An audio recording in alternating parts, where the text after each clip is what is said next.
If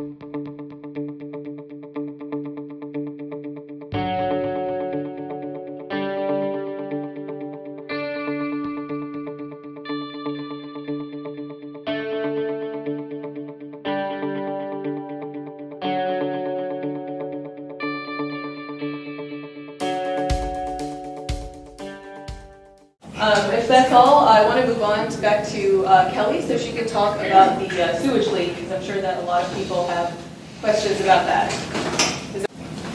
Thanks so much for sticking it out, everyone. We really appreciate it. How many of you heard that we had a sewage leak off of the Key last week? Excellent. I'm so glad you are all super informed. Unfortunately, sewage leaks are something that, this is not an isolated incident that's occurring here in Miami. This is something that's been going on for decades, truly. And I'm going to talk a little bit about this leak in particular and what is going on, and then of course the historic problems that we've had with our sewage infrastructure. Last week, I'll talk a little bit first about this leak in particular. Last week, Miami Waterkeeper called a notice of intent to sue under the Clean Water Act for a neglected sewage leak that's been occurring for what we believe to be a year or more. Just off of Key Biscayne and near Fisher Island. We were informed by a citizen report that there was believed to be a leak. So we sent out a Miami Waterkeeper diver to the location that the report suggested, and we confirmed that leak with video evidence. Instead of just jumping the gun, we went to the county and we asked for any reports about this leak and any efforts they've taken to address this leak, because we were told that originally, the county was notified that this leak was happening. So we want to give them the benefit of the doubt to check out the leak before we take further action. And that's what we did. Unfortunately, we went to the county, and what our investigation revealed was that the county has known about this leak for a year, possibly longer, and has failed to take any action to correct the leak. As you can see, if the video doesn't play, that's fine. You can still see the leak. Here, it's a 6-inch in diameter, approximately, leak. The county has reported since the incident, since last Monday when we reported the leak to the county, they've logged 92,000 gallons of sewage, partially treated sewage, that has leaked into the Atlantic Ocean from this. And if you do the math on that, that translates to, over the course of a year, potentially millions of gallons of partially treated sewage that has leaked into the ocean from this leak in particular, that since it hasn't been addressed. So a brief overview for those of you who don't know how our sewage system works here in Miami. This is a graphic from the Miami Herald that I think does a really good job of explaining. So when you flush the toilet at home, if you're connected to our sewage system in Miami, many people are still connected to individual septic tanks, but assuming you're connected to the sewage system, when you flush the toilet, that sewage goes directly to one of 3 sewage treatment plants, which are called wastewater treatment plants. The one we're talking about today is the Central District plant on Virginia Key, which I'm sure you all are familiar with. The Central District plant treats that sewage into what's called treated effluent. The effluent, at this point in time, it's pumped out through what are called ocean outfall pipes. And those ocean outfall pipes take that partially treated sewage, that effluent that goes through secondary treatment, and they pump it 3.5 miles offshore. Unfortunately, this leak that we're talking about is occurring 3/4 of a mile from shore. So it's a lot closer than is what is permitted under the sewage treatment plant's permits and the consent decree, which I'll talk about a little bit later. So here's the timeline of events for those of you who are interested. The Central District Treatment Plant was created in 1956, the North District Treatment Plant in 1975. As you can tell, these are old pipes we're talking about here. And those pipes that are connected to the ocean outfall system undergo a lot of pressure from the sewage that is constantly pumped through them. And on top of it, they're buried pipes under the ocean floor. And as many of you know, Biscayne Bay is very salty, and salt corrodes metal. And those pipes inevitably corrode and decay, and we have an aging sewage infrastructure that has a lot of problems and subsequently has a lot of leaks. In fact, the leaks were so bad that in 2012, the federal government sued Miami-Dade County for failure to appropriate adequate funding to address sewage leaks. At that time, we're talking millions upon millions of gallons of raw and partially treated sewage were going into Biscayne Bay and the Atlantic Ocean. How many of you lived in Key Biscayne in 2012? How many of you remember the beach closures that happened at that time? There were a lot of beach closures and no contact advisories issued because of these frequent sewage leaks. As I mentioned, the lawsuit alleged 20 million gallons of raw and untreated sewage. So it's a lot of raw and untreated sewage. And what resulted from the lawsuit is what's called a consent decree. And that's a legally binding settlement agreement between the state of Florida, Miami-Dade County, and the federal government to force the county to invest $1.6 billion on capital infrastructure improvements to the aging sewage infrastructure system. Now that includes pipes and wastewater treatment plants.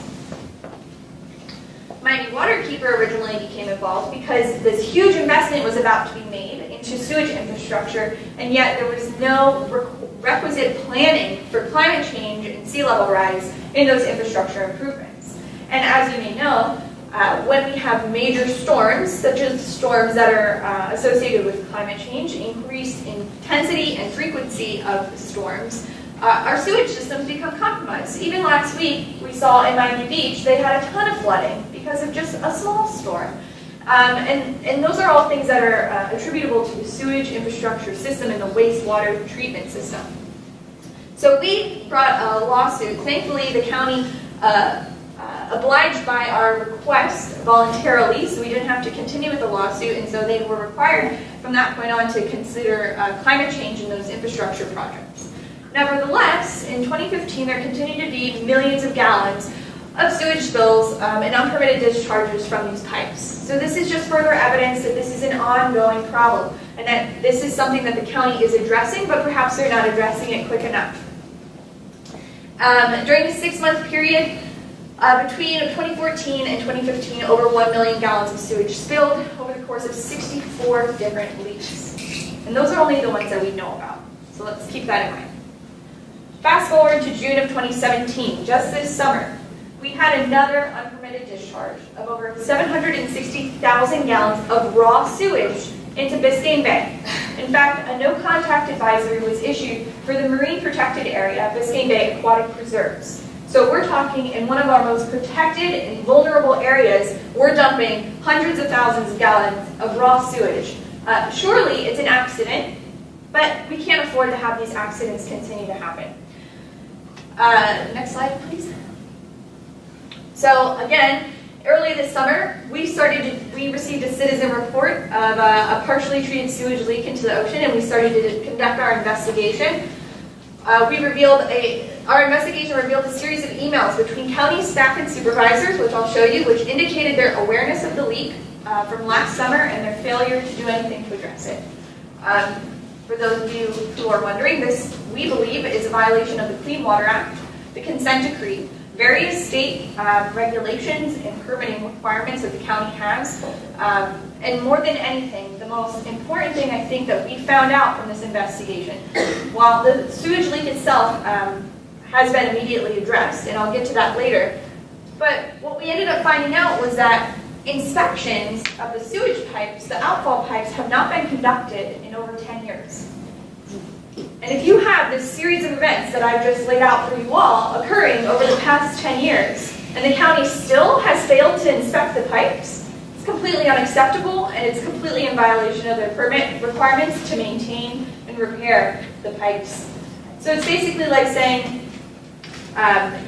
there may be leaks, but if we don't look, we don't have to fix them. And unfortunately, our economy and our culture here in South Florida relies on clean water, and it's just something we can't afford to bypass, and we need to have these inspections conducted. So again, this is just an overview. These inspections were never conducted. It's a failure to comply with permit and consent decree obligations. And it's a consistent and ongoing problem that we're seeing in the county, and it's, again, really unacceptable. So I just wanted to give you guys some examples so you know that I'm not pulling this out of thin air. So we were able to retrieve the emails through a public records request from the county. This email was sent in last summer, 2016. It says the last time that the outfall discharge lines were inspected was 10 years ago. The general permit requirement and obligation to properly operate and maintain our facilities at all times. This is from the permitting section head from Water and Sewer, and he's saying, I recommend that an underwater inspection be performed along the outfall discharge lines and their respective manholes and all other appurtenances. In response to that email, we see the acting assistant director of wastewater. I don't know that we have the funding set aside for this activity. You don't know that you have the funding set aside, so what was that $1.6 billion consent decree for? Deputy director responds, I agree, it's time to inspect the pipes. Everyone seems to agree. Wait, go back one. Sorry. You can see the date of that email, July 4th, 2016. Did they conduct the inspections? No, they did not. Fast forward August 2016. We received a report from a lobster fisherman. The outfall has a leak in about 17 feet of water, 3/4 mile from shore. You might have seen in the news, the county said, we weren't able to locate the leak. We sent people out there, we couldn't find it. If you read this email, 17 feet of water, 3/4 mile from shore on the outfall pipe.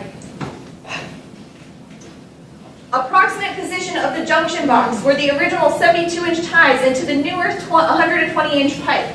That seems like very specific information. Does it not? Yes. It seems like a pretty poor excuse when you say that you were unable to locate the leak when you receive an email and a report from a citizen like this. So as I mentioned, history of crappy problems at the county. They have a $1.6 billion consent decree with the federal government that obligates them to do these types of operation and maintenance activities. We see it's a pervasive problem. We had a spill in 2017. We've had millions of gallons of sewage spilled since 2014. And it's just an ongoing chronic problem within the county of failing to invest in an existing infrastructure while putting that consent decree funding toward new infrastructure. What needs to happen is we need to start putting that funding towards the lines that already exist, even though they are decaying, even though they are old, and even though we will be decommissioning ocean outfalls by 2025. We can't wait between now and 2025 to let these pipes continue to decay in our backyards and to continue to have these ongoing sewage leaks. So some of you may be wondering, what are the health impacts that we're facing here? Well, raw sewage contains things like heavy metals, organic pollutants, E. coli, other dangerous bacteria. These types of toxins impact immune systems, hormone function, reproduction in humans.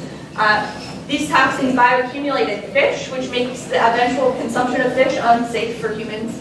And people can become ill from drinking, swimming, and or engaging in water activities. And even get things such as superficial skin rashes or gastrointestinal illnesses. And so this is something we don't really want to mess around with. Granted, in this case, the leak was a partially treated sewage leak, so these types of contaminants are far less, but that doesn't mean that it's safe to be around, and it doesn't mean that it's safe for you to swim in or touch or eat fish from. Next. So what are the economic impacts? There are a lot of economic impacts associated with sewage spill. Not only the actual mitigation and the cleanup itself, this spill in particular, the emergency bid went out to fix the leak last week, cost $69,000. Oh, you're kidding. To fix that leak, and it's a 6-inch pipe leak. But it also impacts tourism. Our economy is really heavily reliant on tourism. It impacts commerce, property values, things, your own real estate values here on the Key. People are not going to want to and come to this area if they know that there are chronic sewage leaks in the bay and in the ocean. And then, of course, there are ecological impacts. So toxic chemicals can kill fish and harm other wildlife and other marine life. Sewage can physically suffocate fish by removing dissolved oxygen from the water, so there's not enough oxygen in the water for the fish to breathe. Suspended sewage particles prevent sunlight from reaching underwater plants such as seagrasses and can impact growth rates. And then, of course, juveniles are really susceptible to the impacts from sewage spills, and the toxins do bioaccumulate in fish. And on top of that, there are implications for things like algae blooms that we start to see.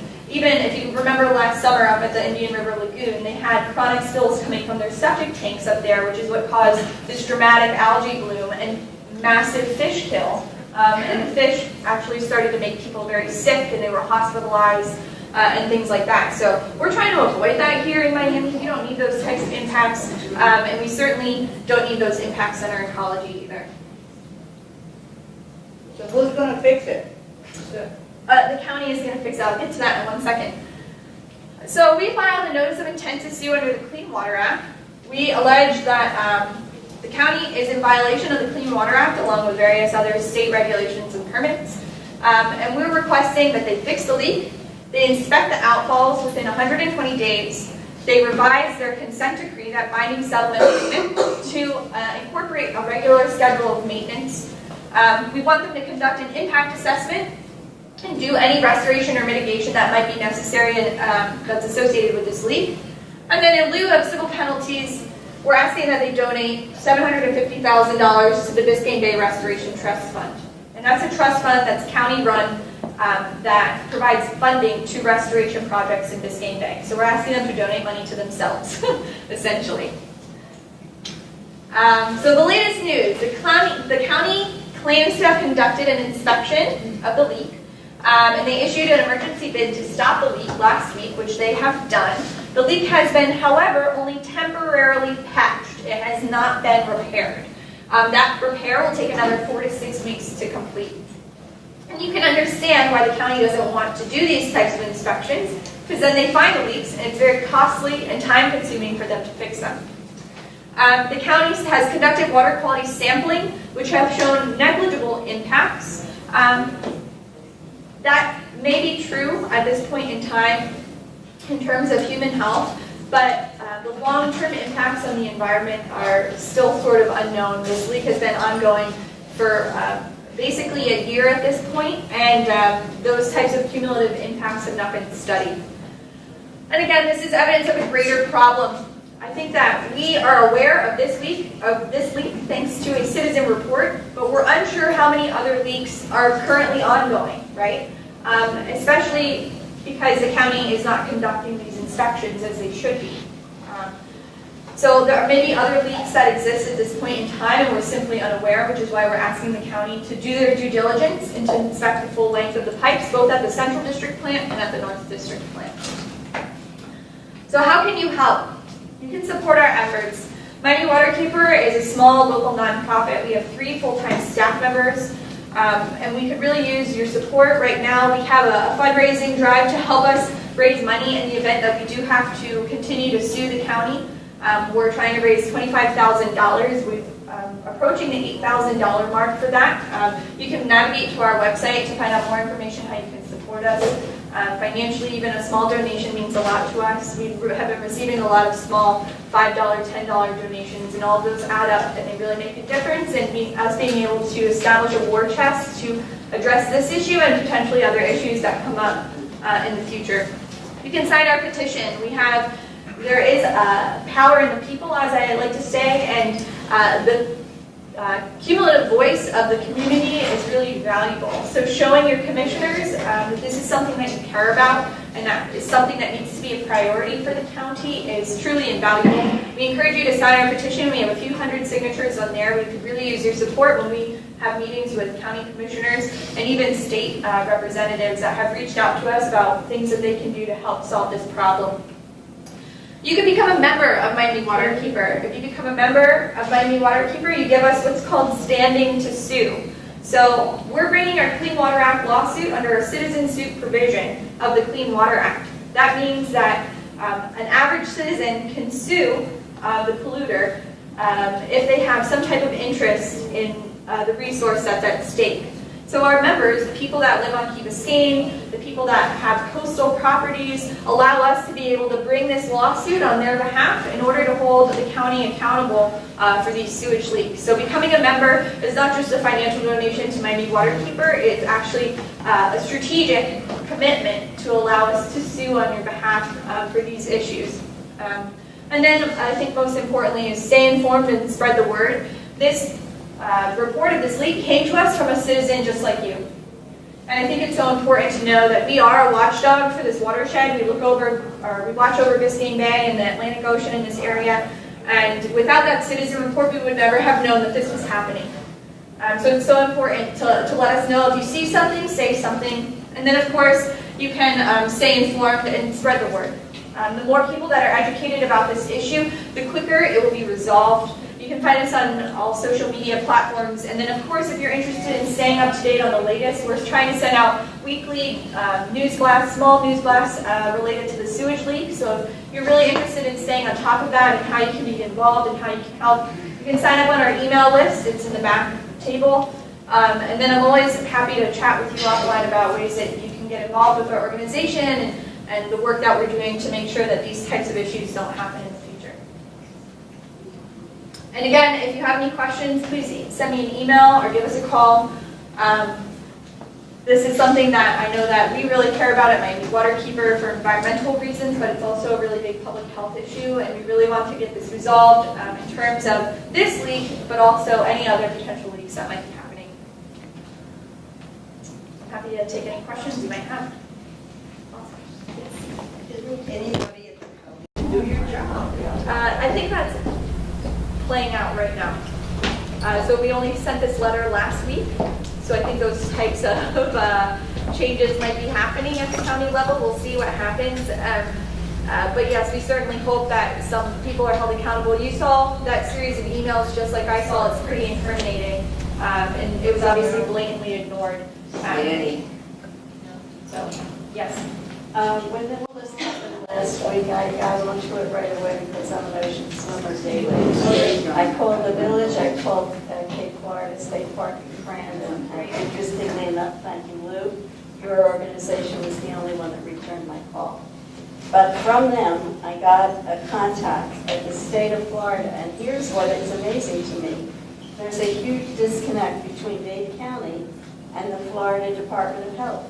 Right, which supposedly, if we believe what they say, and this young man, David Holt, who's called me 3 times about this, every Monday, every swimming beach in the state of Florida is tested for water quality. And there's poor quality, which is the worst. And if after 2 days of poor quality, they're supposed to report it, 2 days, not 1, but 2. To the local authorities so that the beaches can be advised to be closed, or as it happened 5 or 6 years ago. What is amazing to me is that this gentleman, who's been very, very cooperative, says that all this sewage is fully treated. And the information you have is that it is not. It's partially treated. They're not wrong when they say it's up to EPA standards. It is up to EPA standards. It doesn't mean you want to go swimming where the outfall is. I mean, it's partially treated. There are still contaminants in the water. The idea is that by pumping it out to the ocean outfall, dilution will take care of the rest.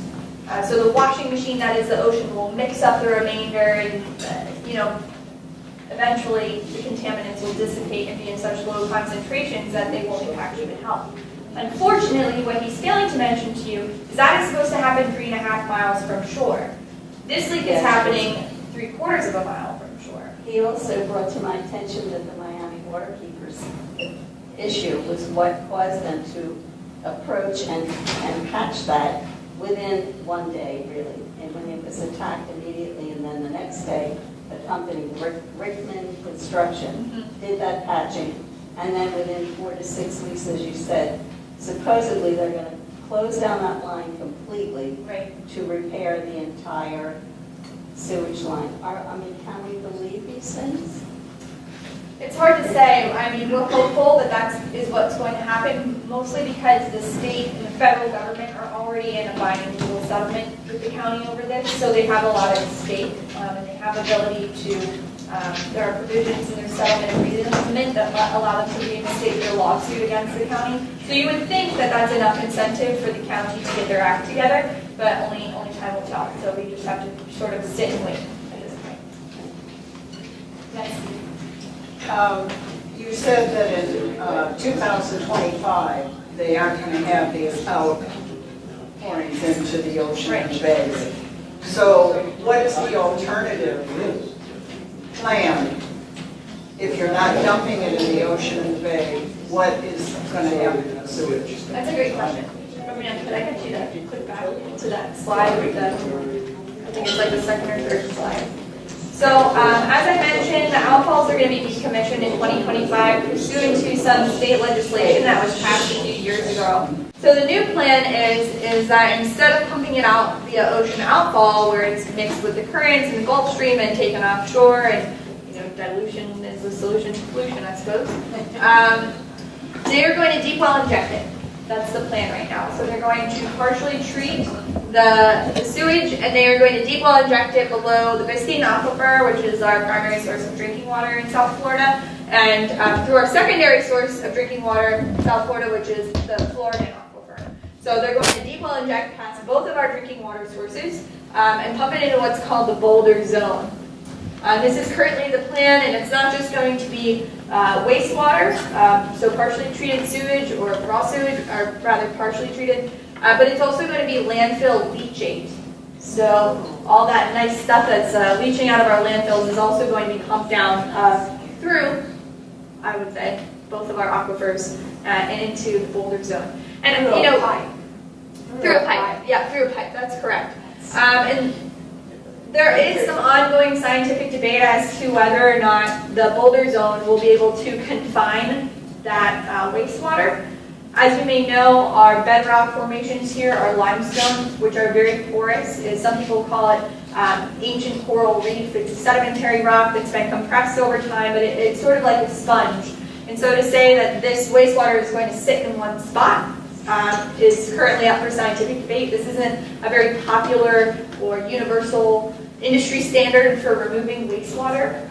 And in fact, the most popular use of deep well injection right now is for fracking, which has caused a lot of problems for many places. Even I just heard in Oklahoma had another earthquake last week, I think, because of fracking injection. So there are problems associated with that. At Miami Waterkeeper, what we think would be the best solution is to, at this point, repair the outfall pipes, treat the outfall water to a higher degree, so that way we keep that water in the water cycle rather than pumping it down into the Boulder Zone where we'll never be able to use it or access it again in the event that we do need access to water or have a water supply shortage or something like that.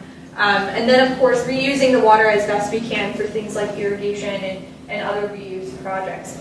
So we have some qualms about this deep well injection, and we're taking a look at it right now. They are receiving, actually just received a permit to be able to deep well inject last week.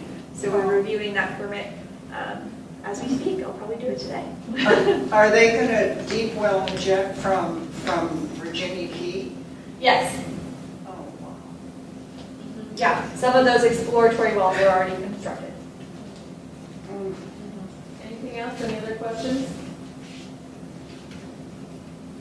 All right. Well, thank you guys so much. I appreciate you sticking around so I can brief you on this issue. I think it's really important, and I'm so glad that you all are involved and care about it. I'll be in the back.